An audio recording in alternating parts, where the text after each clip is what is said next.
போக மாட்டேன். ஓ அன்பை விட்டு என்றும் நான் செல்ல மாட்டேன். அன்பான கிறிஸ்துவ பிள்ளைகளே, உங்கள் யாவரையும் சந்திப்பதற்கு மிக்க மகிழ்ச்சி அடைகிறேன். ஒவ்வொரு நாளும் தேவனுடைய வார்த்தைகளை உங்களோடு பகிர்ந்து கொள்ள தகப்பன் கொடுத்த கிருபைக்காக தேவனை ஸ்தோத்திரிக்கிறேன். இன்றைக்கு அநேக தேவ பிள்ளைகளுடைய வாழ்க்கையில் கர்த்தருடைய ஊழியங்களை நாம் எவ்விதமாக செய்து கொண்டிருக்கிறோம்.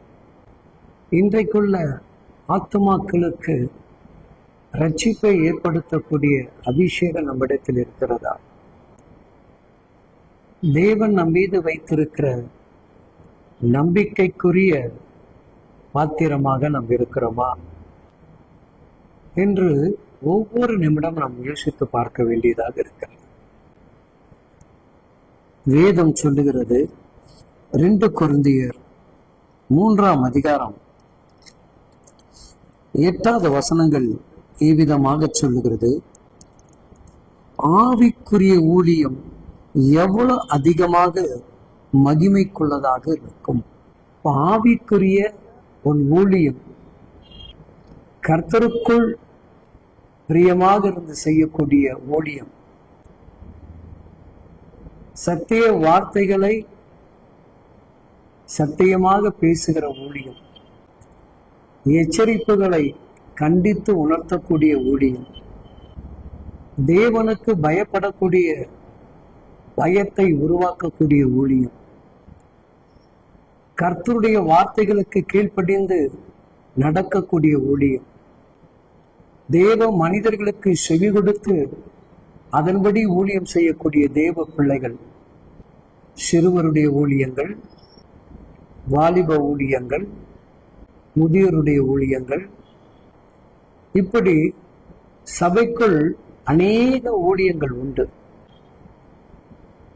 மனம் திரும்புதல், அபிஷேக எழுப்புதல் ஊழியம் மிகவும் அதிகமாக தேவைப்படுகிறது.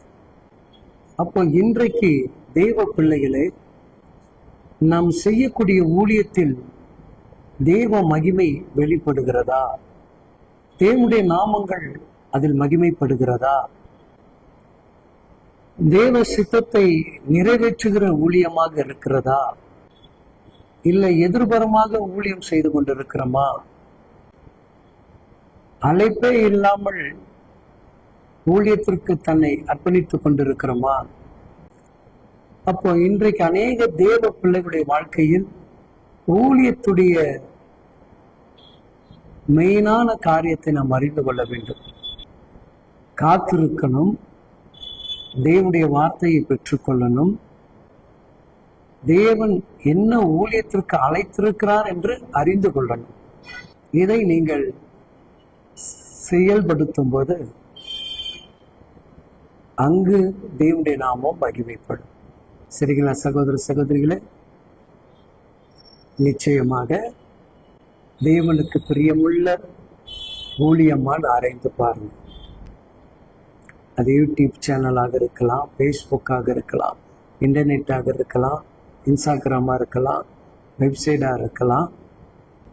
இவை அனைத்து ஊழியங்களும் தேவன் நமக்கு உருவாக்கி கொடுத்திருக்கிறாரா என்று அறிந்து செயல்படுங்கள். கர்த்தர் கூட இருந்து பெரிய காரியங்களை செய்வார். ஆமென்.